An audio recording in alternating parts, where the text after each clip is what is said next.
అడిగుడ్రి అంకుల్ది మన పెద్ద లోట్లు వస్తాయి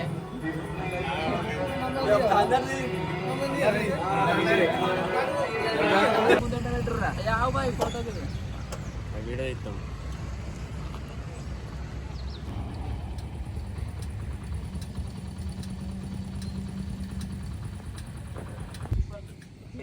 ఇప్పుడు ఇక లేవరావుకి మీ దగ్గర రానియాడు. హర హర మహాదేవ్, హర హర మహాదేవ్, ఓం నమః శివాయ, ఓం నమః శివాయ, ఓం నమః శివాయ, ఓం నమః శివాయ, హర హర మహాదేవ్.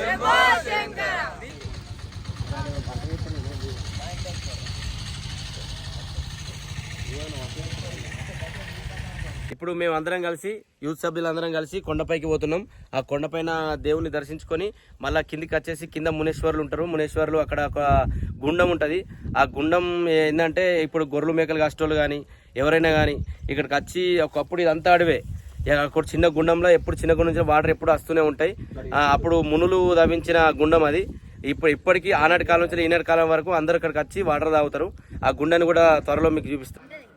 హర హర మహాదేవ్, హర మహాదేవ్, ఓం నమః శివాయ, ఓం నమః శివాయ, ఓం నమః శివాయ, ఓం నమః శివాయ. తండ్రి శంకర అన్నిటికీ నువ్వే దిక్కు.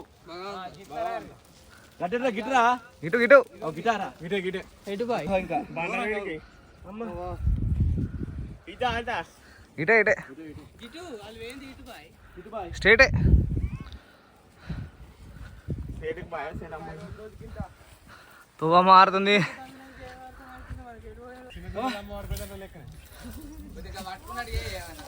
అమ్మ అమ్మ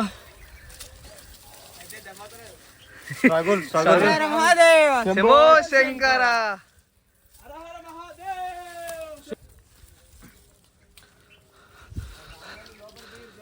ఇది వ్యూ అంటే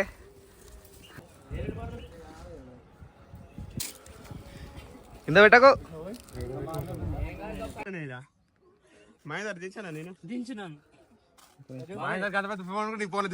ఓం నమః శివాయ. ఇక్కడ మనం నల్లగుట్ట దగ్గరకు వచ్చినాం. నల్లగుట్ట దగ్గర మునులు అక్కడ కనిపిస్తున్న గుహ లోపల లింగాన్ని ఏర్పాటు చేసుకొని తపస్సు చేసుకుంటూ జీవించేవారు, జీవన విధానం సాగించేవారు. ఇక్కడ అదేవిధంగా ఈ గుట్ట కింద మునులు ఒక గుండాన్ని ఏర్పాటు చేసుకున్నారు. ఆ గుండంలో ఎప్పుడు వాటర్ ఎండాకాలమైనా కానీ వర్షాకాలమైనా చలికాలమైనా కానీ ఈ కాలంతో సంబంధం లేకుండా ఎప్పుడు ప్రవహిస్తూనే ఉంటుంది ఆ గుండం. ఇక్కడ ఆ గుండాన్ని ఇప్పటి వరకు ఇక్కడ గోవులు మేపేవారు, ఆవులు మేపేవారు, గొర్రెలు మేపేవారు, మేకలు మేపేవారు. ఈ గుట్ట పైన ఉన్న జీవరాశులకు మొత్తం ఆ వాటర్ తాగి జీవిస్తాయి. ఎండాకాలంలో ఈ గొర్రెలు మేపేవాళ్ళు, బర్రెలు మేపేవాళ్ళు, గోవులను మేపేవారు ఇక్కడికి వచ్చి ఈ గుట్ట ప్రాంతంలో బర్రెలు మేపుకుంటూ వచ్చి ఆ గుండంలో వాటర్ తాగి జీవన విధానాన్ని సాగించేవారు. ఈ గుట్ట నుంచి ఇక్కడ కనిపిస్తున్న గుట్ట నుంచి ప్రతి ఒక్క గుట్ట మీద మునులు సంచారం చేసిన ఆనవాళ్ళు ఉంటాయి. ప్రతి గుట్ట మీద ఒక్కొక్క గుట్ట పైన మునులు ఒక లింగాన్ని ఏర్పాటు చేసుకొని పూజించడం జరుగుతుంది. ఈ ప్రాంతం మొత్తం వెనకటి కాలాన మునులు తిరిగే ప్రాంతం అని చెప్పుకుంటారు, మా పెద్దలు చెప్తారు. మా తాత ముత్తాతల నుంచి ఇక్కడ ఈ లింగాన్ని పూజించడం జరుగుతుంది. ఇక ఈ లింగం దగ్గరకు వచ్చి మనం ఏమైనా కోరికలు కోరుకుంటే అవి మన కోరికలు నెరవేరుతాయి. ప్రతి శివరాత్రి రోజు పొద్దున వచ్చి ఈ లింగం దగ్గర గోపూలు పెట్టి మనకు తోచింది మా ధనిక పేద అని లేకుండా ఈ దేవుడు అందరికి కనకరిస్తారు. బోలా శంకరుడు అంటారు కదా. ఈ దేవుని దగ్గర మనం ఏం కోరికలు కోరుకుంటే ఈ గోపులు పెట్టి ఆ కోరికలు నెరవేరుతాయి. అందరు ఇక్కడికి వచ్చి ఈ దేవుణ్ణి దర్శించుకోవాల్సిందిగా కోరుతున్నాం. మస్తు ఉంటుంది వ్యూ నుంచి.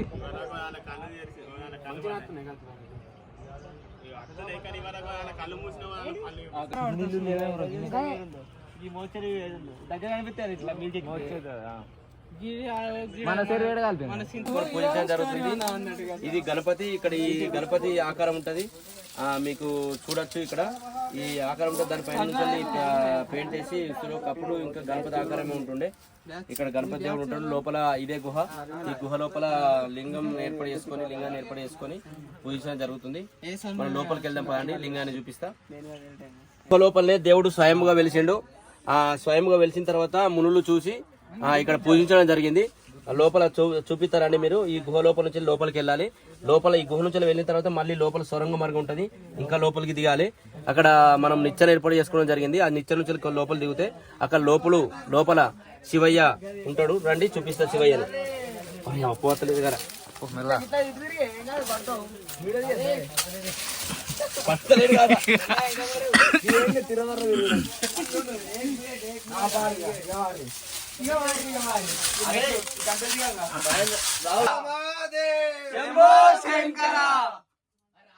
ఇక్కడ చూడండి నిచ్చెన ఉంటది. ఈ నిచ్చెన లోపల సొరంగ మార్గం ఉంటది. ఒకసారి చూడండి. ఆ లోపలికి మనోళ్ళు వెళ్ళిపోయారు. ఈ నిచ్చెన ఉంటే ఇక్కడ కిందికి దిగాలి. ఇట్లా లోపల ఉంటది. ఒకప్పుడు ఈ నిచ్చెన కూడా లేకుండా ఒకసారి చూడండి ఎట్లా ఈ నిచ్చెన దిగాలంటే చాలా కష్టం ఉంటుండే. మేము గత 15 ఏళ్ళ నుంచి దిగుతున్నాం. ఇది ఈ నిచ్చెన ఉండేది ఒక 3-4 ఇయర్స్ నుంచి ఈ నిచ్చెన ఉన్నది. నిచ్చెన ఏర్పాటు చేయడం జరిగింది.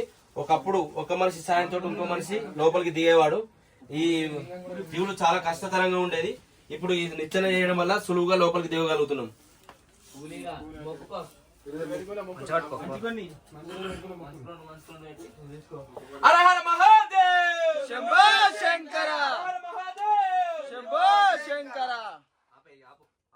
ఇక్కడ ఒక అయ్యవారు ఉంటాడు.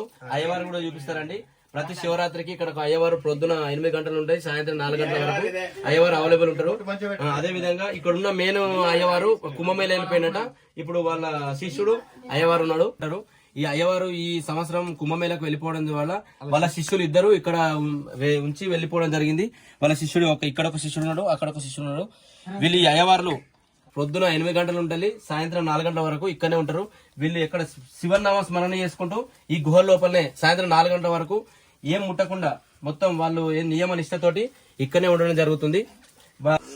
ఫస్ట్ ఈ శివయ్య అక్కడ గుహ లోపల ఉండేవాడు. భక్తులు వెళ్ళడానికి ఇబ్బంది అవుతుందని ఇక్కడున్న అయ్యవార్లు భగవంతుని ఇక్కడ తీసుకొచ్చి పెట్టడం జరిగింది. ఎన్నో పూజలు చేసి హోమాలు చేసి ఈ భగవంతుని ఇక్కడికి తీసుకురావడం జరిగింది. భక్తులు అక్కడికి వెళ్ళడానికి ఇబ్బంది అవుతున్న ఉద్దేశంతో ఈ దేవుని ఇక్కడ పైకి తీసుకురావడం జరిగింది. గోగి పూలు మరియు మల్లెపూలు అంటే చాలా ఇష్టం. అందరు గోగి పూలు మల్లెపూలు తీసుకొచ్చి దేవునికి పెట్టినట్టయితే కోరిన కోరికలు ఆ భగవంతుడు తీరుస్తాడు. ఓం నమః శివాయ. ఓం నమః శివాయ. హర హర మహాదేవ్. కోరిన కోరికలు నెరవేరితే లండన్ నుంచి సుద్దాల నరేంద్ర అనే భక్తుడు దేవునికి 2 ట్రేల అరటిపళ్ళు అంటే 12 డజన్ల అరటిపళ్ళు పెడతా అని భగవంతుడు మొక్కున్నాడు. కోరిన కోరికలు కోరితే మీరు లండన్ వెళ్తే నేను అనుకున్న దేవునికి వేస్తా అని మొక్కుంటే అతను లండన్ వెళ్ళిపోయాడు. లండన్ వెళ్ళిపోయిన తర్వాత ఆ కోరిన కోరికల కోసం 12 డజన్ల అరటిపళ్ళు దేవునికి మొక్కుగా తీర్చడం జరుగుతుంది. హర హర మహాదేవ్. శంభో శంకర.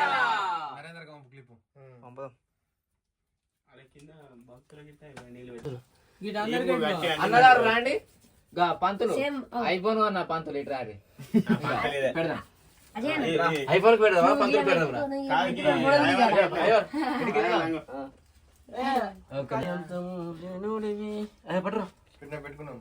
ఇది వేరేది.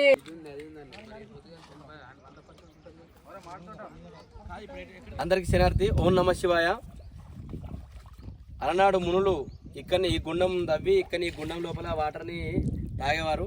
అక్కడ పైన స్వయంగా వెలిసిన మా శివయ్యని దర్శనం చేసుకొని ఇక్కడ మునులు తపస్సు చేసుకుంటూ, అదేవిధంగా ఇక్కడ మునేశ్వరుల గుడి కూడా ఉంటుంది. ఇక్కడ గణపయ్య మునేశ్వరులు ఉంటారు. ఇక్కడ గొర్రెలు మేకలు మేపేవాళ్ళు, ఆవులు గోవులు మేపేవారు. ఏ ఎండాకాలమైనా వర్షాకాలమైనా ఏ కాలంతో సంబంధం లేకుండా ఈ గుండం అనేది ఎప్పుడు కూడా ఎండిపోలేదు. ఈ గుండంలోని నీళ్లు తాగుకుంటూ ఇక్కడ జీవన విధానం సాగించేవారు గొర్రెలు మేకలు కాసేటోళ్ళు. ఈ గుట్ట ప్రాంతం చుట్టూ గొర్రెలు మేకలు మేపుకుంటూ ఈ వాటర్ తాగేవారు. వాటర్ ఎక్కడ దొరకని సమయంలో కూడా ఇక్కడ ఎంత కరువు వచ్చినా గానీ ఈ గుండం అనేది ఎప్పుడు కూడా ఎండిపోలేదు.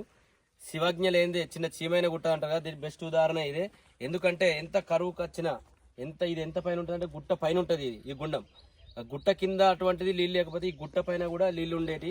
ఆ చుట్టుపక్కల గ్రామాల వాళ్ళు ఇక్కడికి వచ్చి నీళ్లు తీసుకుపోయేటి వాళ్ళు వాళ్ళ ఇంటి అవసరాల కోసం తాగనీకి ఈ నీళ్ళని ఇక్కడ నుంచి తీసుకొని పోయేవారు.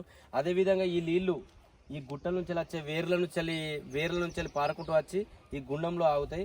ఈ నీళ్లు తాగిన వారికి సర్వరోగ నివారణ అంటారు. ఈ ఏమైనా రోగాలు వచ్చినా నొప్పులు వచ్చినా ఈ నీళ్లు తాగితే ఆ రోగాలు పోతాయని నమ్మకం.